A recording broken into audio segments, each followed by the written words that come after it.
राधे राधे प्यारे भक्तों, श्री कृष्ण कहते हैं घमंड और पेट जब ये दोनों बढ़ते हैं तब इंसान चाह कर भी किसी को गले नहीं लगा सकता। जब तक बेटा खुद बाप नहीं बन जाता उसे अपने पिता का हर निर्णय गलत लगता है।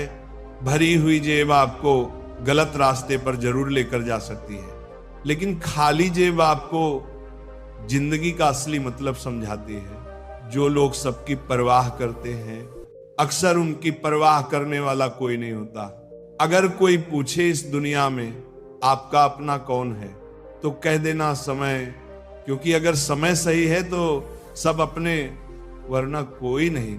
जिंदगी की लड़ाई अकेले ही लड़नी पड़ती है, क्योंकि लोग तसल्ली तो दे देते हैं पर साथ कोई नहीं देता।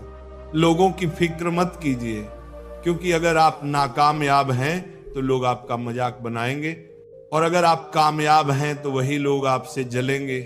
शिक्षा कहीं से भी प्राप्त कर सकते हैं, लेकिन संस्कार हमेशा घर से ही मिलता है। पैसा एक ही भाषा बोलता है। अगर तुमने आज मुझे बचा लिया तो कल मैं तुम्हें बचा लूंगा। पैसा फिर कहता है भले मैं ऊपर साथ नहीं जाऊंगा, पर जब मैं नीचे हूं तुझे ऊपर लेकर जाऊंगा। माता पिता का हाथ पकड़ कर रखिए, लोगों के पांव पकड़ने की जरूरत ही नहीं पड़ेगी। दिलों में वही बसते हैं जिनके मन साफ हो, क्योंकि सुई में वही धागा प्रवेश कर सकता है जिस धागे में कोई गांठ ना हो।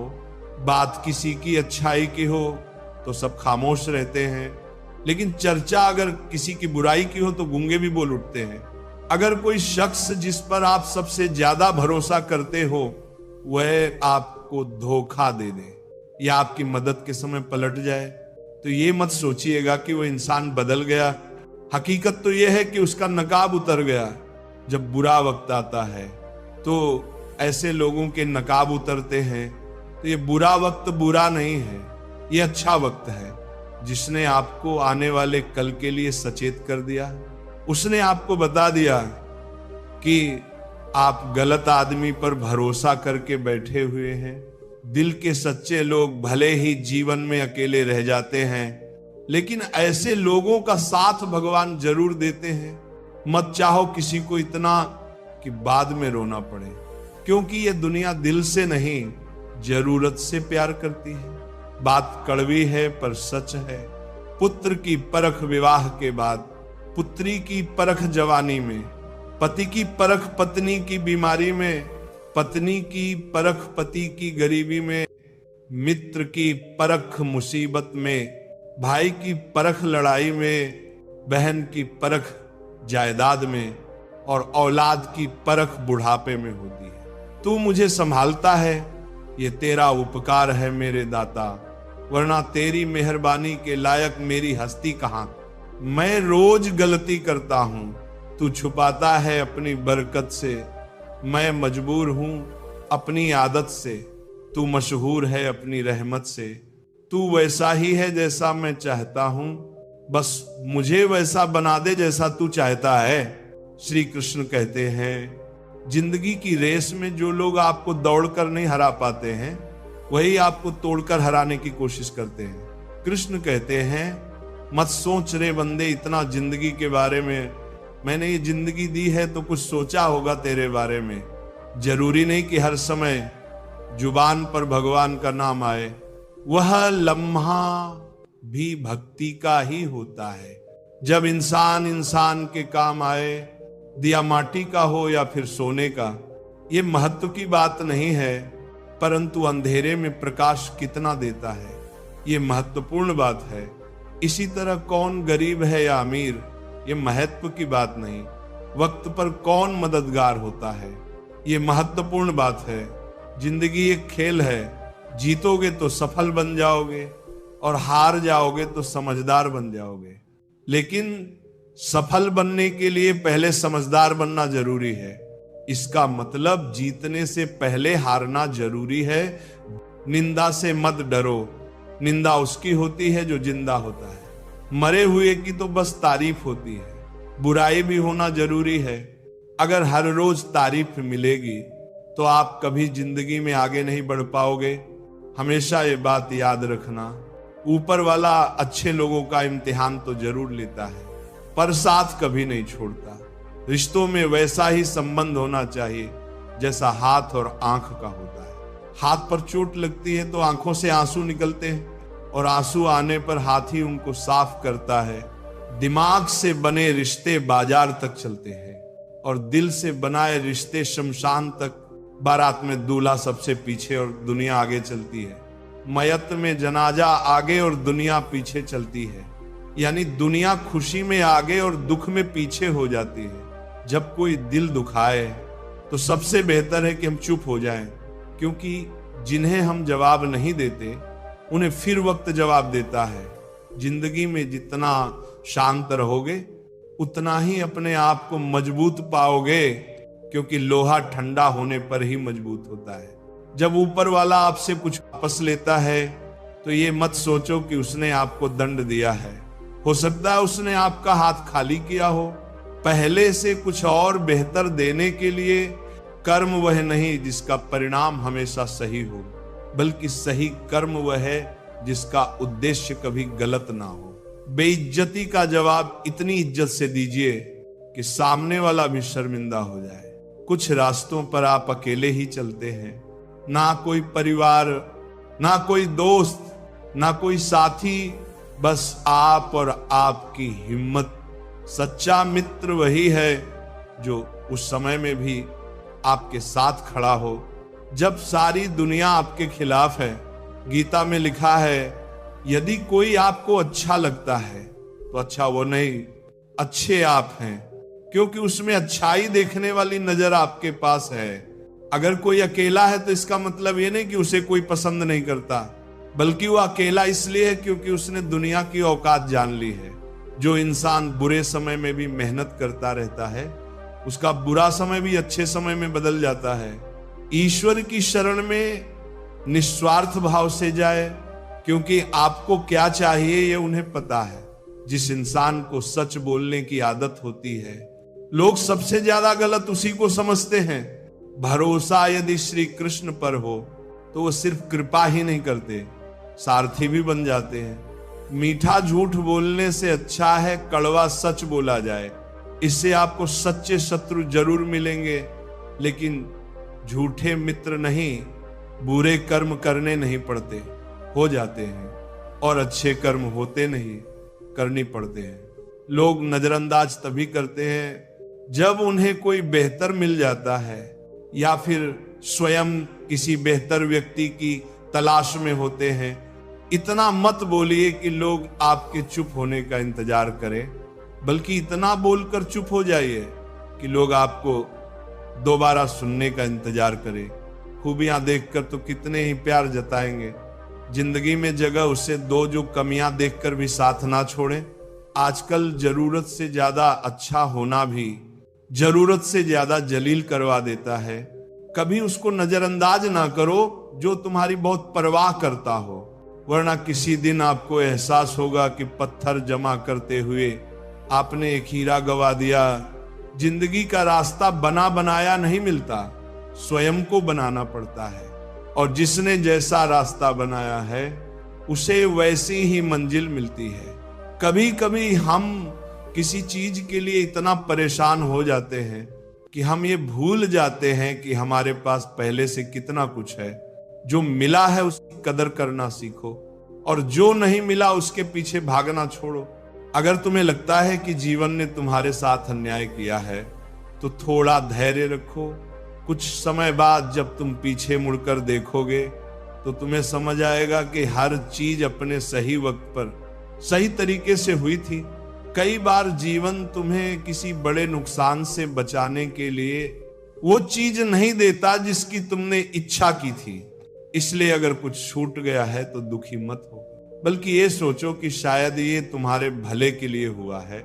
हम अक्सर ये सोचते हैं कि हमें जो चाहिए वही सबसे अच्छा है, लेकिन जीवन को हमसे ज्यादा पता होता है कि हमारे लिए क्या सही है। इसीलिए अगर कुछ नहीं मिला तो इसका मतलब है कि कुछ और बेहतर तुम्हारे लिए इंतजार कर रहा है। हर चीज जो जीवन में घटती है वह किसी ना किसी कारण से होती है। हम अक्सर उस कारण को उसी वक्त नहीं समझ पाते, लेकिन जब समय बीतता है तब हमें एहसास होता है कि जो हुआ वह हमारे भले के लिए था। अगर कोई चीज तुम्हारे पास आकर भी दूर चली गई तो इसका मतलब ये नहीं कि वह तुम्हारी नहीं थी। इसका यह भी मतलब हो सकता है कि वह तुम्हें किसी और रूप में, किसी और समय पर मिलने वाली है। जो तुम्हारे लिए लिखा गया है वह किसी भी हाल में तुम्हें मिलेगा, लेकिन तब जब तुम उसके लिए पूरी तरह तैयार हो जाओगे। जीवन पहले आपको योग्य बनाता है, फिर आपको वो चीज देता है जिसकी आपने इच्छा की थी। जो चीज अभी आपके पास नहीं है, हो सकता है वो आपको तब मिले जब आपको उसकी सबसे ज्यादा जरूरत। इसीलिए जीवन के फैसलों पर सवाल मत उठाओ, बस भरोसा रखो कि हर चीज सही वक्त पर आपके पास आएगी। कभी कभी आप जिस चीज को अपनी सबसे बड़ी असफलता समझते हो, वही आपकी सबसे बड़ी सीख बन जाती है। जीवन में कुछ भी व्यर्थ नहीं जाता, हर अनुभव आपको आगे बढ़ने के लिए तैयार करता है। बस खुद पर विश्वास रखिए। अगर आपने किसी चीज के लिए पूरी मेहनत कर ली और फिर भी वो आपको नहीं मिली, तो समझ लो कि वह आपके लिए बनी ही नहीं थी।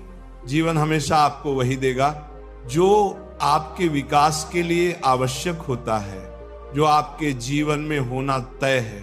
वह किसी भी हाल में आपके पास आएगा, लेकिन जब तक वह नहीं आता तब तक खुद को उसके योग्य बनाओ।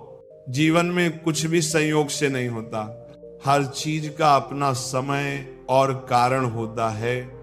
जीवन का हर मोड़ हमें किसी ना किसी कारण से मिलता है। जो कुछ भी आपके लिए तय किया गया है वह अपने ही समय पर आपके पास आएगा। इसे पाने के लिए आपको केवल धैर्य और विश्वास रखना होगा। श्री कृष्ण कहते हैं, जब जीवन के मार्ग पर अंधकार छा जाए, जब बाहर के सभी सहारे साथ छोड़ दें, तब मनुष्य यदि मेरे स्मरण में लग जाए तो वो अपने भीतर ऐसा प्रकाश पा जाता है जो संसार की किसी शक्ति से दबाया नहीं जा सकता। जब हम जीवन में किसी संकट से गुजरते हैं, जैसे किसी अपने का बिछड़ जाना, असफलता का सामना करना, बीमारी या धन की कमी, तब ऐसा लगता है मानो हर दिशा से रास्ते बंद हो गए हों।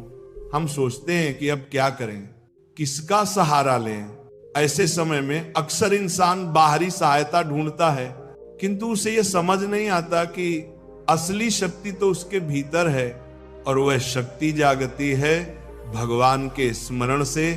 जब मनुष्य भगवान का स्मरण करता है, चाहे वो श्री कृष्ण हो, राम हो, शिव हो या कोई भी स्वरूप, तो उसका मन एक गहरे शांत स्रोत से जुड़ जाता है। श्रीमद् भगवद गीता में श्री कृष्ण ने कहा है, जो मनुष्य निरंतर मेरा चिंतन करते हैं उनकी आवश्यकताओं की पूर्ति मैं स्वयं करता हूं। यह केवल शब्द नहीं है, यह जीवन का गूढ़ रहस्य है। संकट में जब हम भगवान को पुकारते हैं, वह सुनते हैं, लेकिन उससे पहले हमारा हृदय हल्का होता है, हमारी घबराहट कम होती है। जिस मानसिक तनाव में हम फंसे होते हैं वह छंटने लगता है। ये ठीक वैसा है जैसे कोई बच्चा अंधेरे में डर जाए और तुरंत अपनी मां को पुकारे। मां उसके डर को खत्म तो नहीं करती, लेकिन उसकी उपस्थिति ही बच्चे को सुकून देती है। वैसे ही भगवान का स्मरण एक भावनात्मक सुरक्षा बन जाता है, जिससे डर धीरे धीरे पिघलने लगता है। जब हम भगवान का नाम लेते हैं, तब हमारे भीतर की ऊर्जा, जिसे हम मानसिक शक्ति कहते हैं, जागने लगती है। हम डरने के बजाय साहसी हो जाते हैं। हम हार मानने के बजाय समाधान ढूंढने लगते हैं। हमारी सोच सकारात्मक हो जाती है, क्योंकि हम जानते हैं कि कोई तो है जो हमें देख रहा है। श्री कृष्ण स्वयं कहते हैं, संकट में मेरा नाम लेने वाला भक्त मेरा साक्षात सानिध्य अनुभव करता है। यह अनुभव बाहरी दुनिया को दिखाई नहीं देता, पर वह मनुष्य को भीतर से एक नया जीवन दे देता है। और यही है मानसिक शक्ति, वह शक्ति जो दुख में भी मुस्कान दे, जो भय में भी स्थिरता दे, और जो अंधेरे में भी उजाले का एहसास कराए। इसीलिए जब जीवन में संकट आए तो उसे टालने की कोशिश मत करो, उसे सहो, पर अकेले नहीं, श्री कृष्ण के स्मरण के साथ। उनके नाम का सहारा तुम्हें वह शक्ति देगा जो किसी किताब, किसी इंसान या किसी धन से नहीं मिलती। यह शक्ति तुम्हारे भीतर जन्म लेगी, जैसे अर्जुन को मिली थी, जैसे मीरा को मिली थी, जैसे हर उस भक्त को मिली जिसने संकट में कृष्ण को पुकारा। श्री कृष्ण कहते हैं जो आया है वह जाएगा। दिन आता है, फिर रात आती है, दुख आता है, फिर सुख आता है। इस परिवर्तन को जो समझ गया वो जीवन के हर क्षण में शांत रहता है। यह संसार नित्य परिवर्तनशील है, कुछ भी स्थायी नहीं है। जो आज है वो कल नहीं रहेगा। यही जीवन की सबसे बड़ी सच्चाई है, जिसे समझकर इंसान अपने दुखों में भी धैर्य रख सकता है और अपने सुखों में भी विनम्र रह सकता है। श्रीमद् भगवत गीता में श्री कृष्ण ने स्पष्ट कहा, हे अर्जुन, सर्दी गर्मी सुख दुख लाभानी सब क्षणिक हैं, आते हैं और चले जाते हैं, इसलिए इन्हें सहन करना सीखो। जब हमारे जीवन में दुख आता है, चाहे वो कोई कठिन परिस्थिति हो, आर्थिक संकट हो या अपनों का साथ छूट जाना हो, हम टूट जाते हैं। लगता है दुख कभी खत्म नहीं होगा, पर श्री कृष्ण याद दिलाते हैं कि जैसे हर रात का अंत होता है, वैसे ही दुख का भी अंत होता है।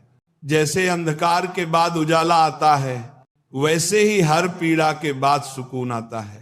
एक बार की बात है, एक वृद्ध भक्त श्री कृष्ण की भक्ति में लीन रहता था। उसके जीवन में कई दुख आए। उसका बेटा बीमार पड़ा, खेती बर्बाद हो गई, घर में खाने तक को अन्न नहीं रहा। गांव वाले कहते थे कि वह भगवान को व्यर्थ पुकारता है, कोई सुनता नहीं, पर वह मुस्कुराकर कहता, रात चाहे जितनी लंबी हो, सुबह जरूर होगी। कृष्ण की कृपा समय बदलते हुए ही प्रकट होती है। और कुछ ही महीनों बाद उसका बेटा ठीक हो गया। बारिश अच्छी हुई और खेत भरपूर लहलहा उठे। गांव वाले हैरान थे, लेकिन वह वृद्ध शांत था। उसने कहा, कृष्ण मुझे पहले दुख देकर सहनशील बनाना चाहते थे, ताकि जब सुख आए तो मैं उसका अहंकार ना करूं। यह कथा हमें यही सिखाती है कि हर दुख एक परीक्षा है और हर परीक्षा का अंत होता है। मनुष्य को अपने जीवन में यह स्वीकार करना होगा कि समय स्थिर नहीं रहता। जैसे दिन के बाद रात आती है, फिर रात के बाद दिन, वैसे ही जीवन में हर स्थिति स्थायी नहीं होती। कभी हम हंसते हैं, कभी रोते हैं, लेकिन जो इस चक्र को समझ गया वह रोते हुए भी मुस्कुरा सकता है और मुस्कुराते हुए भी विनम्र रह सकता है। श्री कृष्ण कहते हैं, जो मेरे ऊपर विश्वास रखता है उसके जीवन में कभी अंधकार स्थायी नहीं हो सकता। मैं उसके लिए वो समय चुनता हूं जब वह परिणाम को सहने की योग्यता पा चुका हो। मेरी योजना में देर हो सकती है, पर अंधेर कभी नहीं होता। जब हम जीवन में किसी लक्ष्य की ओर बढ़ते हैं, तब अक्सर हमें लगता है कि हमने सब कुछ कर लिया, मेहनत, प्रयास, प्रार्थना, फिर भी परिणाम नहीं मिल रहा। हम इंतजार करते हैं, लेकिन समय जैसे थम सा जाता है। लगने लगता है कि कहीं भगवान हमें भूल तो नहीं गए, क्या हमारी पुकार उनके कानों तक पहुंच भी रही है या नहीं। लेकिन वहीं पर श्री कृष्ण का यह गूढ़ संदेश हमारे जीवन को दिशा देता है। देर हो सकती है, पर अंधेर नहीं। जरा सोचिए, अगर बीज बोते ही फसल उग जाए तो क्या वह मजबूत होगी? नहीं, उसे धरती की गहराइयों में रहना होता है, अंधकार सहना होता है, पानी और धूप की प्रतीक्षा करनी होती है। और जब समय आता है तब वह अंकुरित होता है, पनपता है और फिर विशाल पेड़ बनता है। ईश्वर का कार्य भी कुछ ऐसा ही है। वे हमें तुरंत फल नहीं देते, क्योंकि वह फल हमारी आत्मा को मजबूत बनाने के बाद ही दिया जाना